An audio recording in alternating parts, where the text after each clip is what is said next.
3 true Christmas horror stories you shouldn't watch alone. Content warning.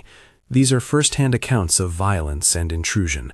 One of the stories contains extremely graphic violence, decapitation. If you are sensitive to that kind of detail, please stop now.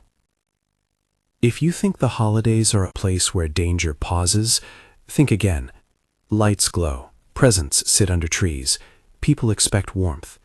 That expectation is what makes these lights dangerous.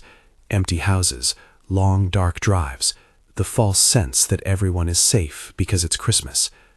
What follows are 3 true accounts, each tied to winter air, to late-night decorations, to family plans interrupted. The narrator says these things happened, and they remember them the way someone remembers a scar, clear, dull, and always there. These are real stories. Don't watch them alone. The first time I noticed something wrong, it was because a package showed up on my porch. December 20th. Dusk comes early that week. The neighborhood looks soft under a thin veil of snow, streetlights haloed by the cold. I was a renter then. I lived by myself in a narrow house with a kitchen window that faces the drive. I always locked my door twice and checked the deadbolt. It felt like a small ritual against the world. That night, I came home from work with a grocery bag in one hand and keys in the other, humming a song I don't even like. There was a box on the welcome mat, unlabeled. No return, no card, just a picture frame wrapped in cheap brown paper. At first, I thought it was a gift from someone in the building, maybe a neighbor who liked my holiday lights. The narrator says I hesitated in the snow, breath fogging, then picked it up and carried it inside. The paper came off easy. The glass was cold against my palm. Inside was a photo of me. Not a selfie, not a casual shot. It was me at my kitchen sink, arms in suds, hair tied up in a messy knot. I could see the angle. I could see the curve of the faucet and the chipped tile on the counter.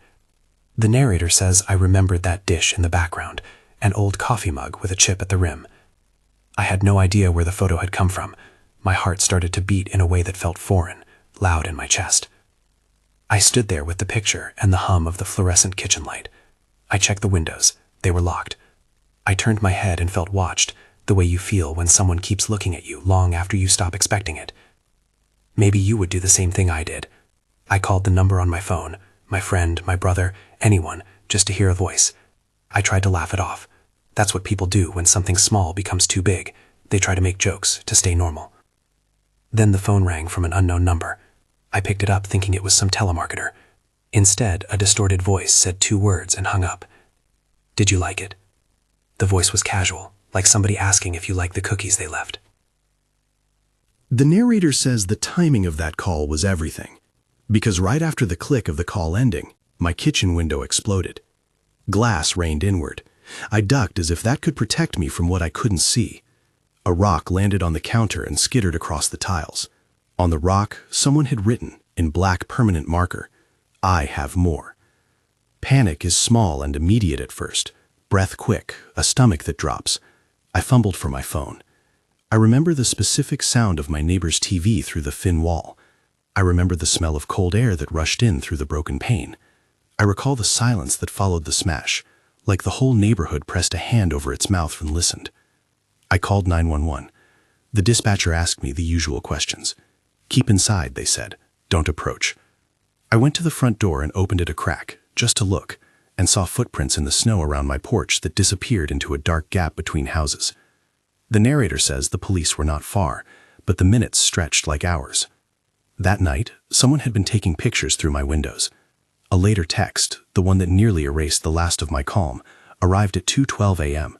A photo of me sleeping in my bed, taken that morning as I read before work. The picture was time-stamped. The narrator says seeing my own face, eyes closed, in someone else's pocket was a kind of violation that doesn't have a name. When they came back that night, when the suspect decided to force the issue, I remember the sound of keys and the rattle at my front door. I had hidden in the bathtub with the shower curtain pulled closed. It's the kind of place you go when you want to feel enclosed, like a shell. My phone was tiny in my hand. I could hear the man fiddle with the lock. He tried the handle, and then he began to punch it. The narrator says every thud was a pulse in my ears. He opened the door. He stepped in light from the porch. He smelled like cigarettes and cheap cologne. He walked through my living room as if he owned it. I thought he would go straight to the kitchen, but he paused by the hallway and bent down to pick up something, maybe an ornament, maybe a note, and then he laughed. The laugh cut across the house in a way that made me want to curl inside myself. The police lights reflected off the front window before I could stand. Someone had called, I don't know who. The intruder bolted for the back. He didn't get far. The narrator says the officers' voices were like rescue. The man fled into the night. Later, when they swept the house, they found a sleeping bag in my closet. A sleeping bag. Someone had been living in my home in the gaps between my life. Shelves, the blind, the closet. Moving quietly, sleeping under my shirts. The fact was the worst of it. My home, my private space, had been inhabited. I had been watched while breathing. The narrator says the sleeping bag felt like proof that the threat had not been imagined. After that, I moved.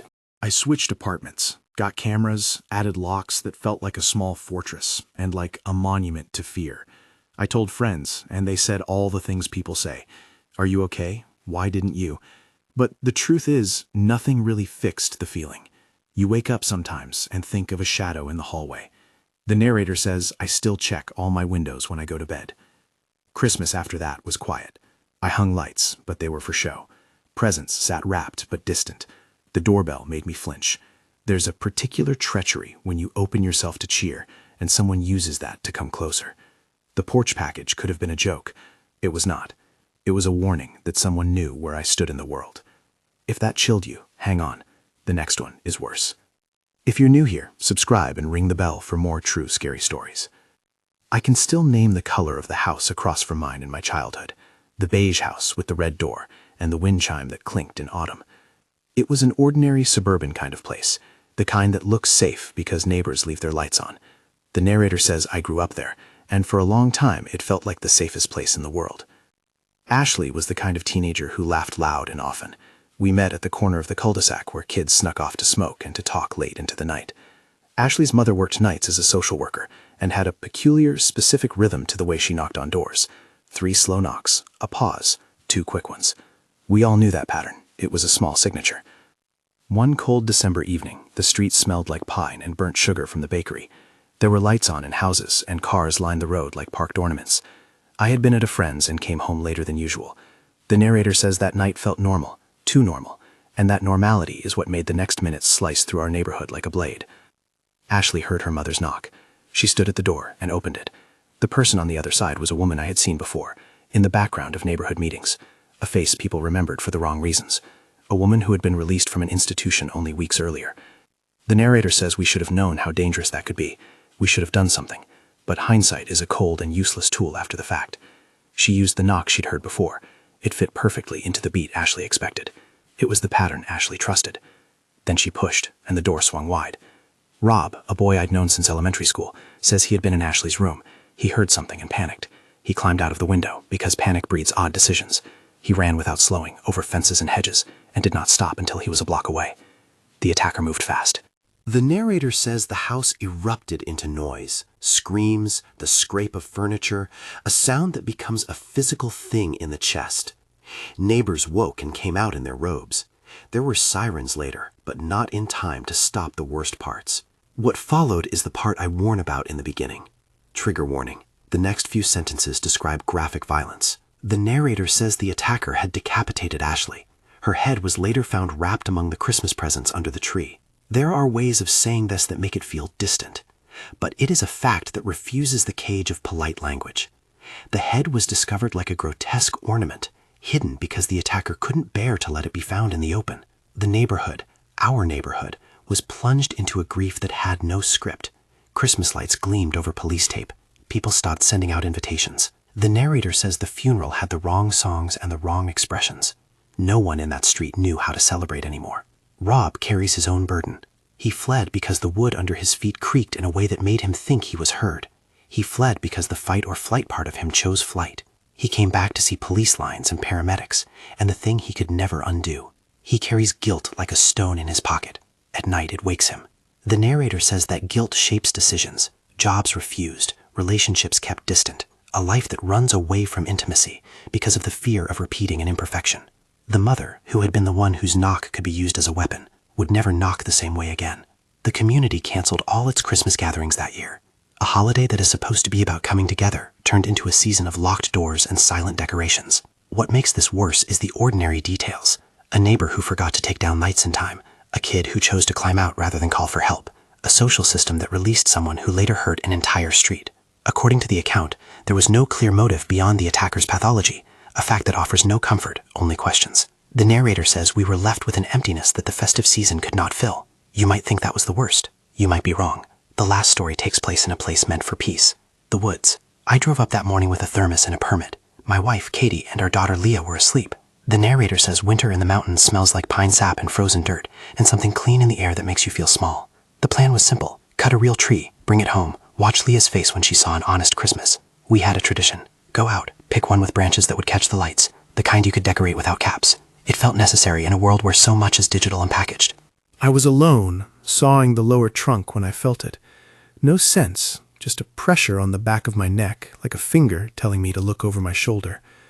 There was a shape between the trunks of two pines, a dark outline. For a second, I thought it was another family, another person with a permit. Then the outline moved, and my muscles turned to stone. I ran. Not bravely. I ran because the idea of being in that place with no one else made the hair on my arms stand up. I reached my truck and saw the tires on the driver's side flat. Someone had slashed them. The narrator says the hollowing out of the tire felt like a message. You are exposed. The truck was our lifeline, our way back with a living tree, with gifts in the bed.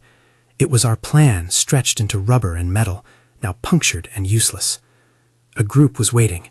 Masked men stepped from the trees as if they had been part of the wood all along. They dragged me down, hit me until the world was a smear of wind and didith. They laughed. They took my phone. They scrolled through pictures. Leah's smiling face filled the screen. They showed it to me like proof that they knew us. They told me I couldn't call for help yet. They told me they would watch my family if I did. The narrator says their voices had a flatness, an intention that made everything colder than the snow. I wanted to scream. I wanted to tell Katie everything when I got home, how the men had said certain words, how my hands had gone numb. But the men took something else from me more than the phone. They took my willingness to tell the full truth. I lied when I pulled into the driveway, saying the truck had gotten a flat on the way. I said nothing about the masked men, about the photos, about the way they told me to wait. The narrator says shame drove that lie. Shame that I couldn't protect my family. Shame that I had been beaten. Shame that I felt smaller than a man should feel in his own life. We moved within a month.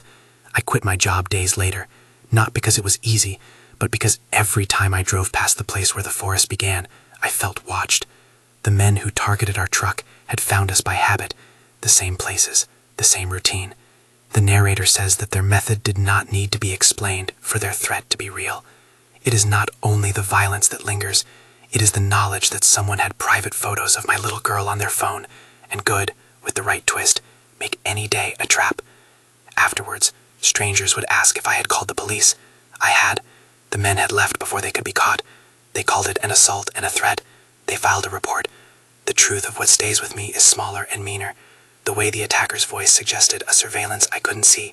The narrator says I stopped trusting the dark places, stopped going out early in the morning to watch Leah walk to the bus. I stopped believing the world would always let us be small and safe. We target the woods for traditions because they feel untouched, but the woods can be a cover for people who want to hide away from witnesses. A simple trip for a tree turned into an act that rewrote my sense of safety. I tell this not to scare, but to make this subtle point that normal activities can become the very places danger chooses. These stories share more than a festive backdrop. They share a single thread, the false comfort of normality.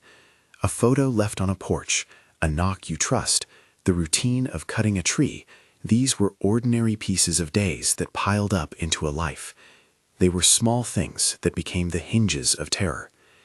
After each of these accounts, the immediate aftermath looks similar. Police reports, funerals, moved addresses, quiet holidays. But the long-term damage is quieter and slower. It is in sleep that comes in pieces. It is in doors checked twice, though the lock will hold. It is in a laugh when lights blink on, and the sound of a knock that makes everyone's throat tighten. Respectfully, these are the things the narrators say happened to them or to people they knew. They are not presented as legal conclusions. Some assailants were caught, some were not. Some families left town, some stayed and never celebrated the same way again. The point is not to feed fear, but to honor truth. A truth that says danger doesn't always arrive with a movie soundtrack. It arrives through the micro movements of a life. A picture framed, a knock at midnight, a truck in the dark. If you are watching and any of this has brought up memories or feelings you can't manage alone, consider reaching out for help. Talk to someone you trust. Call a local professional or a crisis line if you need immediate support. People who have been through this do not recover on a schedule. Their grief and fear are not something you can fix with a platitude. Take care of yourself. Before you go, one last thing. The holidays are a season for gatherings, for small rituals that make life tolerable. They are also a season when people can feel isolated, working nights, traveling alone, grieving. If anything in these stories rings true for you, be mindful of your routines. Check in on neighbors. If you see something that feels wrong, report it. I will not tell you how to lock your door better or how to secure your windows. The narrators here did what they could. The goal is awareness, not to provide tips for criminals.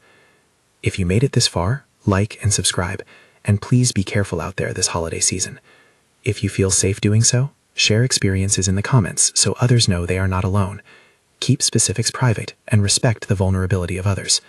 Remember, these were 3 true Christmas horror stories. They are true accounts according to the narrators who lived them. They are a reminder that the glitter of the season sometimes hides the very things that hurt us most. Don't watch them alone.